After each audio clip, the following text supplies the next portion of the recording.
getting ready to put these peppers into cups and lined up in this bin. This is the cannabis setup now, 4 of them with the 2 single wide grow lights set under 12 and 12 for budding. I'm keeping the fan leaves clipped so there's a little mess underneath, and that will keep more light getting to all of them and allowing growth of the buds for when they start to come in here. Over in here now, this is seed starts for the season. I went ahead and I got all of my tomatoes ready and peppers. So with the peppers, I've got a heat mat set where I'm using a Sunbeam heat mat. It's got the 3-stage switch. I keep it on the highest setting there, and then it's plugged into the heat mat thermostat, which regulates the temperature with this wire here. I'm holding it with a clothes hanger clip, and it's in the soil there. And then in the soil is all of the seeds in each individual cup. There's a different type and a bunch of them sprinkled in there, and when they start to sprout, I'll do the same like I'm doing the tomatoes and break up the dirt and pick out the seedlings and transplant them into their own cup. It's a quicker method of sprouting out your peppers and tomatoes. And ground cherries and tomatillos and eggplants can be done the same way. No problem. The roots are tough and they can take a little bit of wiggling. So now down in here is water. I'm going to keep it somewhat filled, just a little bit. Maybe that's like half an inch. And that will disperse the heat properly among the cups as the thing heats up here, the tub with the heat mat underneath. So a bunch of different types: bell peppers, orange bell pepper, sheepnose pimento bell pepper, Cuadrado di Asti Rosso bell pepper. Some of these got some good names. These one spot's got orange trees. I got some orange tree seeds, and I'm going to see if I can germinate them here. And then here's orange bell pepper. This is Rewia bell pepper, Ralph Thompson squash bell pepper, Capsicum annum sweet pepper, Murasaki purple sweet pepper, the Big Jim hot pepper, orange habanero pepper, hot pepper, Puma hot pepper, Bot, see, that's what I'm saying about these names, Bot Jakia chocolate hot pepper, Tunisian Baklaudi hot pepper. So some of them are freaking funky names. That's from the Rare Seeds Co. They got some good genetics there. Down and in here is scarlet kale, some red Russian raggy jack kale, Swiss chard witty, Backland Bly Orak, Showgoing turnip, and Touchstone gold beet. So those are planted in here, and I'm going to pick them out now. They're sprouting. Soon I'll start picking at them and get them transplanted in areas in the grow rooms where things have either went to seed or died, or there's open areas anywhere. I'm filling all spots that I can with seeds to grow food everywhere that I can. Every square inch of my perimeter and my property is going to be, it could transform into a food forest. So here is these trees, for the most part lemon trees, and then there's these pepper plants, which are, I'm going to call them pepper trees, but they'll probably go out in the yard this year. These are hot peppers, Caribbean red habanero hot pepper, 2nd generation, and there's another one here. So I'm saving every generation a seed. I'm saving next generations. I'm going to write down which generation I'm on, 2nd, 3rd, 4th, 5th, so I know and can watch the genetics as they adapt and change over time. Gala apples, that's this and this from seed. Another one here, the leaf broke off. It might not come up. It looked like it's hurting a little bit. We'll see how that goes. I just put in actually 3 more that I noticed sprouted up in some cells that I got out there in the living room, grow room.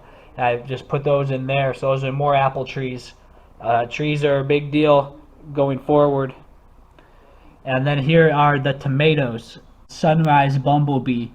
That's a cherry tomato. Large red cherry tomato. Red cherry tomato. Those might be real similar or the same. The packs were from those seed collections, and we'll see how those look.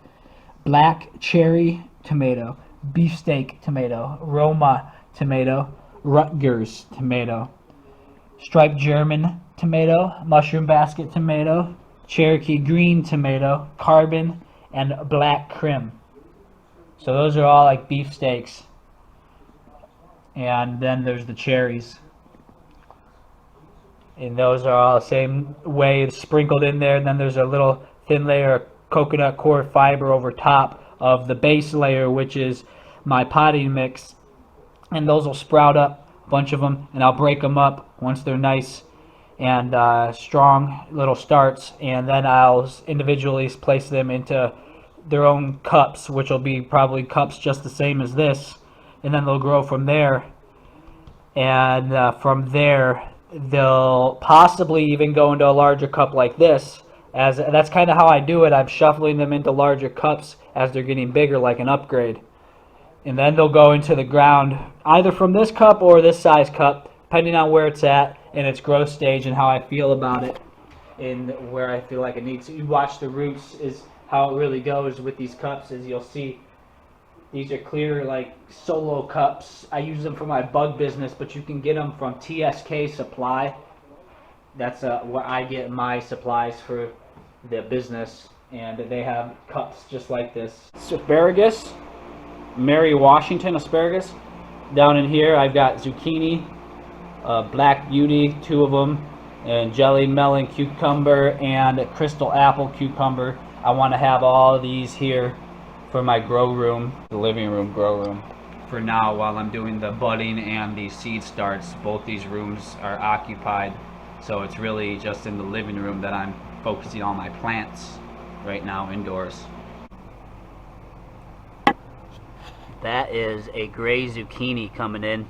So my zucchini, it actually flowered and it started producing fruit. It got pollinated by insects in here. There's little bugs, like little flies. They're not, well, I have a couple of flies, and these couple like smaller like flies. They're not gnats, I don't think, but I've noticed a few of them, whatever they are, buzzing around in here, and then they're landing on flowers, taking the pollen to the other flower. They're doing my job for me, which is great. I like it. I'm not mad at all. And that's great. So here you see these are bush beans. And they're bushing up, getting ready to come on and do their thing. Like this one over here has got some beans on it. You see there's a bean right there, a couple fat beans back there. This strawberry that's really doing wild and binding up and out, and maybe even crawling across this trellis soon. And then the cucumbers back there are all in great shape. There's a tomato plant here. There's a tomato plant over here as well, so we'll see how that comes through. Everything else is green and lush here in the living room grow room. Bush beans more that I put in, well, along with that pot there and then that pot there. So I'm gonna have a bunch more bush beans come up and get more crop out of that. Just when I thought spring was here, snow's back. But I got a few days there where I did get a ton done, so I'm not complaining. This stuff maybe will be gone soon, but I'm gonna run out here and show you the digging progress I just got done on the pond. Check it out. This is the pond cut. That's about as deep as it's gonna be. That back there is the deep end, and that is beautiful. So when it gets warm again, I'll get to probably shaving down the rest of these sides and then tossing it up, and that'll be that. My eggshell collection, couple almost full bucket, 5-gallon buckets full. So you can use your eggshells for your garden as fertilizer, yeah, crushed up, or feed them back to your chickens. And I haven't actually been doing that because I have crushed oyster shells, which is another way you can get calcium to your chickens. And I'm just letting them feed off that until that's gone, and then I'll use crushed eggshells after that, so I don't have to buy any more. Then the water, so I have these water buckets now, and they're marked with these blue strips of tape, painter tape, and it lets me know water bucket. so that these get filled with my filters, which I just built another one. I set it here on this blue drum because I'm running out of space to set water filters, which is it's a good problem to have. So these are gonna be full, and it's having 11 of them like I do now because I keep making them. As I open up buckets and get more buckets, I just keep making them. I buy the spigots and the filter elements, and that's really all you need. And you just drill a hole or two. And they're helping me by not having to fill up as much. It takes maybe 20-30 minutes to really fill these things up if I'm having to fill them all after using them all. And yeah, it lets me just have a bunch on deck, so I don't have to spend as much time filling, and that utility's there to save me time. So I want to have a couple more and maybe position them. Then it'll be like 13 water filters. That sounds like a good place to be.